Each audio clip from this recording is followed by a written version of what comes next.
She's a successful author. She's an in-demand speaker across the country. And she's blind. Let me introduce you to Joan Brock. And Joan, it is not only a pleasure, but I also am delighted to put that in the order of importance, right? Author, and of course there probably are a lot of other things even in advance of your loss of sight. How did that happen? I was working at a school for the blind in the Midwest, and after 5 years of working there, I started having vision problems of my own. To make a long story short, in 3 weeks' time, I lost my sight to an autoimmune deficiency that we didn't know I had. It was quite the moment because we didn't know what was going on, so I was hospitalized for a lengthy period of time, and they finally determined that it was the autoimmune deficiency that attacked the retina and the veins and cells going to my retina. But you were in your 30s, and it happened almost instantly. In 3 weeks, yeah. And so I have macular degeneration, which is not unheard of, but at that age and that quickly, it was unheard of. And so, you know, we tried everything we could to figure it out. I have really very little vision. I have light perception. I have no color perception or depth perception. So virtually I function as a totally blind person. And as the audience is saying, oh, how sad, and I don't know how I would handle something like that. Your losses didn't end there. No. During those first few years, it was a time of healing in the fact that you're trying to learn how to function as a blind woman. But I was at a school for the blind. Think how fortunate I was. All of my friends were, you know, specialists in the field of teaching the visually impaired, and I knew what I was doing. My husband knew what he was doing, but unfortunately, 4 or 5 years after that, my husband became very ill. And in just 7 months, we lost him to a brain tumor, cancerous brain tumor. I couldn't believe it when I was reading one of two books, More Than Meets the Eye, by Joan Brock. And it's one of the books, though, that you have to tell people, no, don't worry about being depressed afterwards because of Joan and the loss of her sight and the loss of her husband, because it's filled with laughter and happiness, and that's the message that you share with so many businesses around the country. Yeah.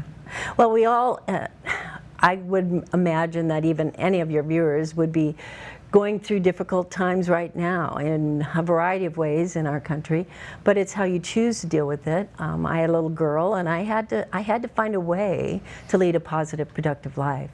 And I moved back to where I'd grown up in California and re-met a high school friend and reconnected, and I'm remarried. He had been living in Arizona, and so that's how I ended up in Tucson. And I've been here 30 years, and I am leading a very happy, positive, productive life because I choose to. And I do think it is a choice to be happy and find that way. Yes, we've had some very, very difficult hurdles, but who of us have not?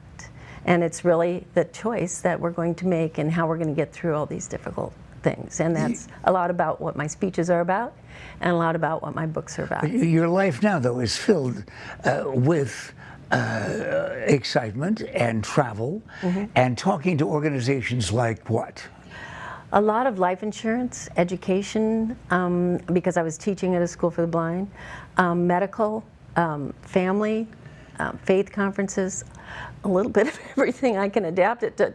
It affected me in every part of my life. Would you tell me and our audience, I don't know what I'm going to do if you say no, but will you tell everybody that's right now sharing your life, as delightful as it is, about your other senses? We read about it, want to hear from you. Well, when you lose your sight, approximately 80% of what comes into your waking moment every day comes in through the visual senses, and so your communication comes in, that much communication comes in through your sight. When you take that away, it is a natural instinct to try and compensate for that, or you do crawl up in a corner and do nothing. I couldn't afford to do that. So you do listen to things My husband calls me radar occasionally because I can hear a UPS truck coming a long ways away. But we all do. I smell things, and a sense of touch is so important to me. It really is one of the most important things. And when we had to isolate ourselves during the pandemic, I was isolated twice as much because you can't hug your girlfriend, or you can't. It was very difficult for all of us.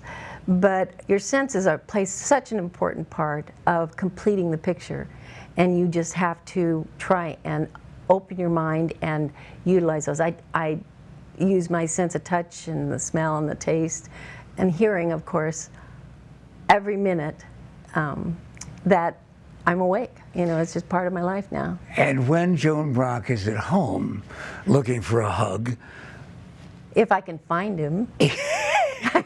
It's to a man who's an authority on butterflies. Does it get any more beautiful than that? Yes. Married a lepidopterist, surrounded by beauty, and so is he, because he married Joan Brock, author, public speaker, and one of my new friends. Back in a moment. Thank you, Ken.